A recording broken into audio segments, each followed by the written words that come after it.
যে ৬ ধরনের খাবার আপনার শরীরে ব্যথা বাড়িয়ে দিচ্ছে প্রতিনিয়ত। আপনি যতই ব্যথার ওষুধ খান না কেন, যতই তেল মালিশ কিংবা অন্যান্য চিকিৎসা গ্রহণ করেন না কেন, আপনি যদি আপনার লাইফস্টাইল চেঞ্জ না করেন, তবে আমি বলছি আপনার এই ব্যথা স্থায়ীভাবে কখনোই দূর হবে না। তাই চিকিৎসার চেয়ে লাইফস্টাইল চেঞ্জ করাটা অনেক বেশি গুরুত্বপূর্ণ। তাই আজকের ভিডিওতে আমরা এমন ৬ ধরনের খাবার নিয়ে জানবো, যেগুলো আপনার শরীরের ব্যথা প্রতিনিয়ত বাড়িয়ে চলছে। নাম্বার 1, চিনি। অতিরিক্ত চিনি খেলে তা আমাদের ট্যান্ডন শক্ত করে ফেলে, যার ফলে আমাদের জয়েন্টে ব্যথা অনুভূত হয়।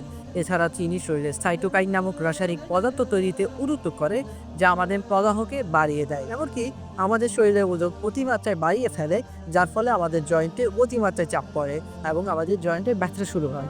নাম্বার 2, লাল মাংস। লাল মাংস বলতে আমরা সাধারণত গরু, ছাগল এবং ভেড়ার মাংসকেই বুঝি, যেখানে স্যাচুরেটেড ফ্যাট থাকে, যা আমাদের শরীরের ওজন, রক্তে কোলেস্টেরলের মাত্রা, এমনকি হৃদরোগের ঝুঁকি বাড়াতে পারে।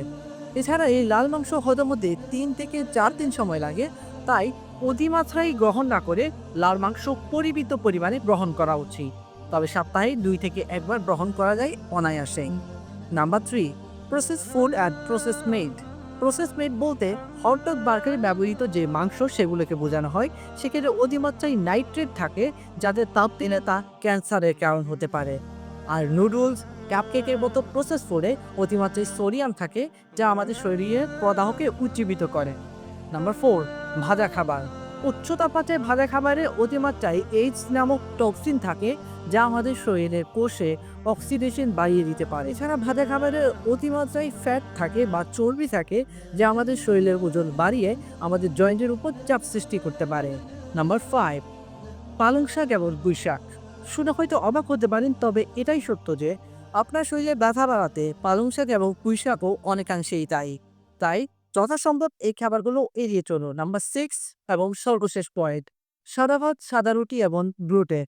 গ্লুটেন হলো গম জাতীয় খাবারে থাকা এক ধরনের বিশেষ প্রোটিন, যেগুলোতে রিফাইন্ড কার্বোহাইড্রেট থাকে, যা আমাদের শরীরের প্রদাহকে বাড়িয়ে তুলতে পারে। তাই আপনি যদি আপনার ব্যথা বা যন্ত্রণার গল্পকে এখনই শেষ করতে চান, তবে শুধুমাত্র ঔষধের উপর নির্ভর না করে আপনার লাইফস্টাইল চেঞ্জ করুন। আপনার লাইফস্টাইল চেঞ্জ করতে কিংবা প্রাকৃতিক উপায়ে ব্যথা দূর করতে যে কোনো পরামর্শ প্রয়োজন হলে আমাদের এই নিরাময় ফেসবুক পেজের সাথে যুক্ত থাকতে পারেন।